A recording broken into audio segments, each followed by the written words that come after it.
Le PSG a été accroché 0-0 à Clermont. On va débriefer ce match dans cette vidéo. Il y a pas mal de choses à dire. Salut à tous les gars, c'est Azial. Aujourd'hui, on se retrouve pour un nouveau débrief. Le Clermont PSG. Un bus. Il y avait un bus. Il y avait un bus sur le stade Pierre-Mauroy. Plus sérieusement, c'était la petite vanne pour commencer. On va débriefer ce match. Il y a pas mal de choses à dire. Le PSG qui est tombé sur un mur. Le mur clermontois. Clermont qui, vous allez voir, je vais pas les descendre parce que je vois sur les réseaux, ça commence à descendre Clermont, ça commence à dire des oui, mais comment vous voulez que la Ligue 1 se développe alors qu'il y a des équipes encore qui viennent poser un bus face au PSG. C'est vrai que le Clermont aujourd'hui a posé un bus, hein. Ils ont défendu à 5 derrière avec 3 milieux de terrain plutôt défensifs, etc. Mais on l'a vu et il y a eu des vraies phases de jeu du côté de Clermont, notamment dans les contre-attaques. Mais je vais développer ça un petit peu après quand on va rentrer dans la vidéo. Avant qu'on y aille, n'hésitez pas à liker, à commenter, à partager et à vous abonner. Ça fait toujours plaisir et ça aide énormément pour le développement de la chaîne. Vous connaissez, je remercie vraiment beaucoup ceux qui le font, ça me fait vraiment plaisir. Bon, du coup 0-0. Alors on peut se dire, bon bah déjà du coup j'ai pas, voire peu, enfin si j'ai quelques images à vous montrer du match, mais comme il n'y a pas eu de but, il n'y a pas grand chose. On va commencer vite fait par la compo. La compo où moi personnellement j'ai quand même été assez surpris. Bon, on commence à connaître un petit peu comment veut faire jouer Luis Enrique. Donc encore une fois sur le papier là c'était un 4-2-3-1 ou un 4-3-3 comme vous voulez. En réalité avec le ballon en animation c'était plus un 3, donc les 3 de derrière avec Marquinhos côté gauche, Skriniar, Danilo, Hakimi qui était plus haut, qui faisait partie un petit peu du milieu de terrain.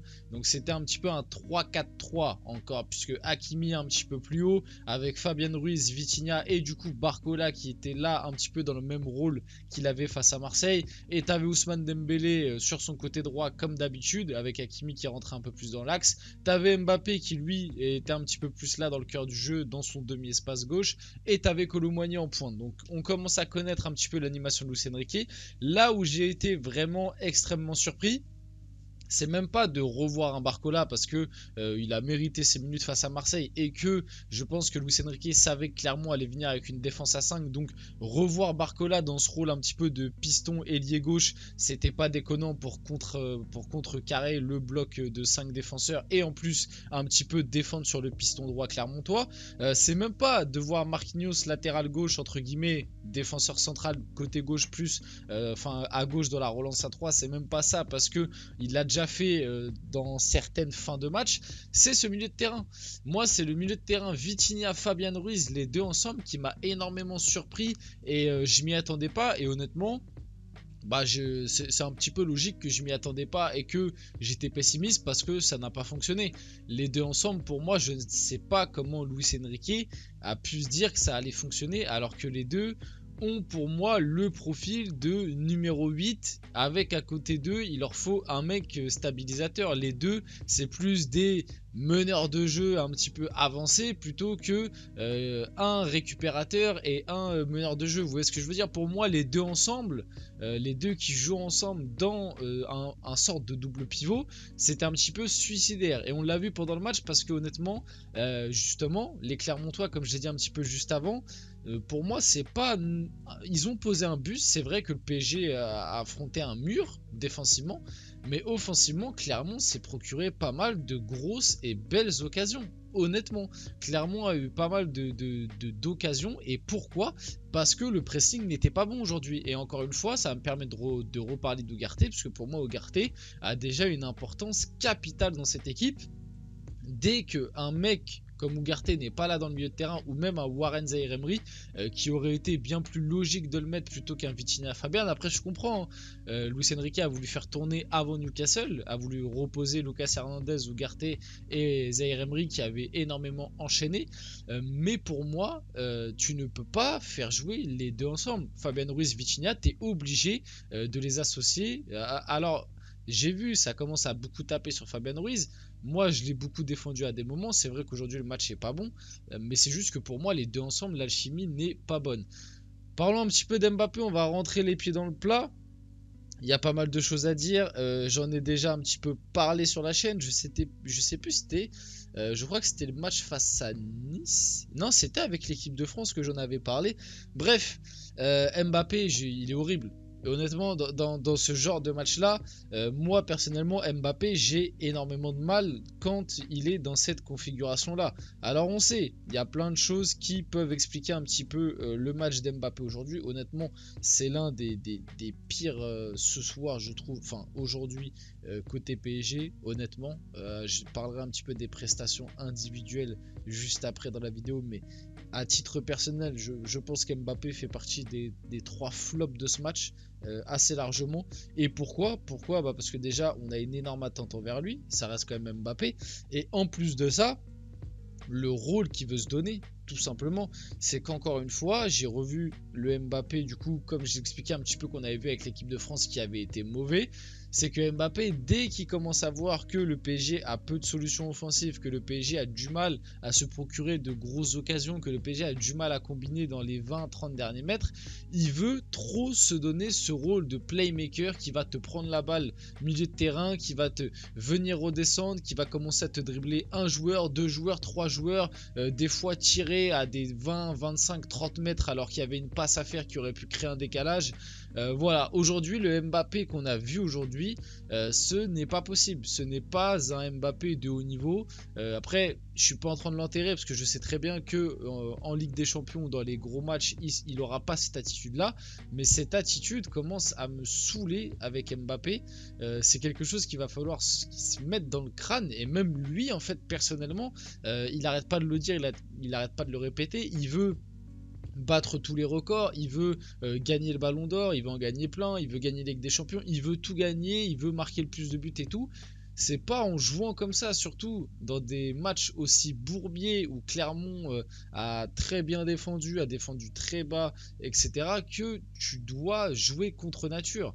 Aujourd'hui, Mbappé, il a joué contre nature. Il n'a pas joué avec ses qualités. Il n'a pas joué en étant un petit peu, partant un petit peu sur son côté, repiquant un peu dans l'axe, essayer de trouver la dernière passe, d'envoyer un centre, de faire un petit 1-2 enchaîné avec une frappe. Non, aujourd'hui, il était plus dans je décroche, venir chercher, je mets un crochet pour éliminer. Voilà, à un moment, c'était plutôt bien joué, mais il tente un petit sombrero sur Halidou Saïdou alors que peut-être il aurait pu tirer en une touche. Enfin bref, il y a plein de petites choses. Après, il y a des circonstances. Mbappé contre les blocs bas, bah, tu sais qu'il ne peut pas exploiter ses qualités à 100%. De plus, il revenait d'une petite gêne, une petite blessure à la cheville qu'il avait contractée face à l'OM.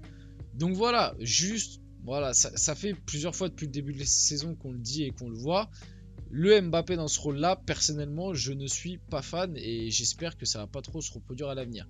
Fabien Ruiz, du coup, on en parlait un petit peu juste avant. J'ai vu, je commence à voir aussi sur les réseaux que bah, ça lui tape dessus, un petit peu comme Carlos Soler. Alors oui, Fabien Ruiz au PSG, on va se le dire gentiment, on va dire que ça n'a pas été le meilleur milieu de terrain qui est passé sous nos couleurs sur les dernières années. Maintenant, moi, je vais... Petite une populaire opinion. Pour moi, c'est un joueur qui a quand même de la qualité. Mais à l'heure actuelle, comme je l'ai dit, il faut bien l'entourer et qu'il ait un rôle très précis, qu'il soit dans une bonne association. Pour moi, si tu mets un Fabien Ruiz dans un milieu de terrain à 3 et à côté tu mets un Zaïre Emery et un Ugarte juste derrière, je pense que Fabien Ruiz peut te faire des bons matchs, surtout en Ligue 1, et même pourquoi pas des bons matchs de certains matchs de LDC. Maintenant, dans la configuration aujourd'hui et actuelle, parce que ça fait quand même plusieurs fois que Vitinha avant jouait côté gauche et maintenant du coup c'est Barcola qui a pris ce rôle là et que finalement on joue qu'avec 2 réels milieux de terrain, dans cette configuration actuelle du coup un petit peu en double pivot, un Fabien Ruiz, un Carlos Soler ou même un Vitinha dans ce rôle là, pour moi ils ne peuvent pas le faire et ça ne fonctionnera pas. Donc à voir ce que compte faire Luis Enrique à l'avenir. Pour moi ça reste c'est pas non plus un joueur catastrophique, c'est juste un joueur qui ne correspond pas à ce que Luis Enrique veut mettre actuellement. Donc pourquoi pas le vendre ou réadapter quand Luis Enrique veut le faire jouer, je ne sais pas, mais c'est vrai que le match d'aujourd'hui n'a pas été bon sur le point de vue personnel. Je voulais parler de cette double parade assez exceptionnelle de Donnarumma, et encore une fois, pour répéter, moi je vous l'ai toujours dit, même depuis l'année dernière, depuis la saison dernière, Donnarumma, c'est un gardien qui a des défauts, mais qui a aussi d'énormes qualités. C'est que pour moi, la double parade que Donnarumma nous sort aujourd'hui sur l'une des grosses actions clermontoises, et s'il n'y a pas cette double parade, bah, du coup le PSG perd le match, c'est quand même important de le rappeler. Cette double parade est absolument extraordinaire, et sur sa ligne, ce mec est un monstre. Il y a très peu de gardiens, voire quasi pas. Honnêtement, ça se compte sur les doigts d'une main de gardiens qui peuvent te sortir ce genre de parade comme il a sorti aujourd'hui. Donc il a des gros défauts, le jeu au pied, voilà, on le répétera jamais assez, peut-être aussi des petites faillites mentales à certains moments, la concentration, etc. Mais il y a une chose qui est sûre, c'est que sur sa ligne, le gars est monstrueux. Et encore une fois, l'année dernière, c'était, je trouve, très sous-estimé. L'année dernière, Donnarumma a sauvé énormément de points avec le PSG.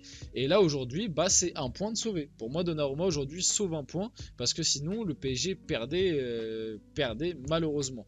Il y a un autre gardien qui a fait parler de lui dans ce match, Moridio, en plus formé au PSG. Donc voilà, sympa. Le gars contre nous, à chaque fois, il est en mode...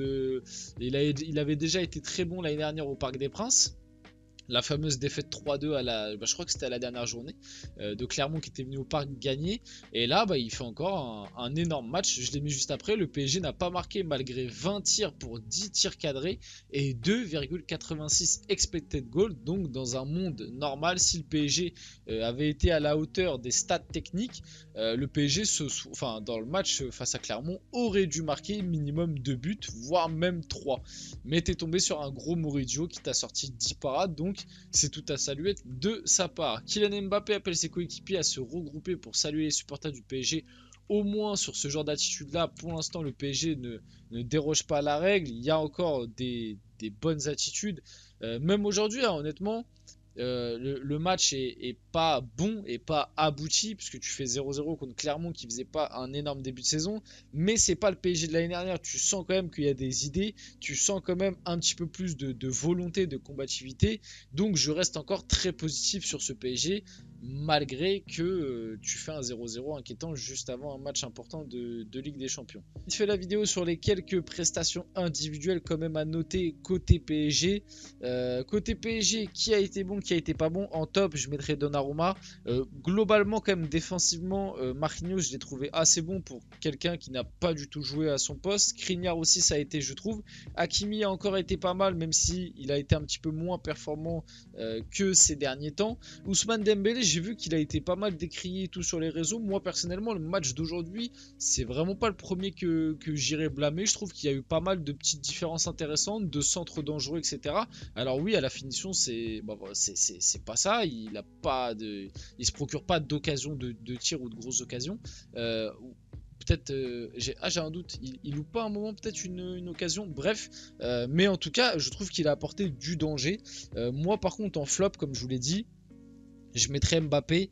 Kolo Muani qu'on a très peu vu, la rentrée de Gonzalo Ramos, je l'ai trouvé meilleur un petit peu que ce que nous a proposé Kolo Muani en tant que numéro 9. Barcola a été un petit peu moins inspiré que face à l'OM. Pareil, Fabian Ruiz, du coup je l'expliquais, même Vitinha, le milieu de terrain globalement j'ai pas trop aimé parce que les Clermontois ont trop facilement ressorti du pressing, parce que je trouve qu'au milieu de terrain on était très vite dépassé. Et puis voilà, c'est un petit peu tout côté PSG. J'espère que cette vidéo vous a plu. Si c'est le cas, n'hésitez pas à la liker, à commenter, à partager. C'était Azial et on se retrouve très rapidement pour une prochaine vidéo.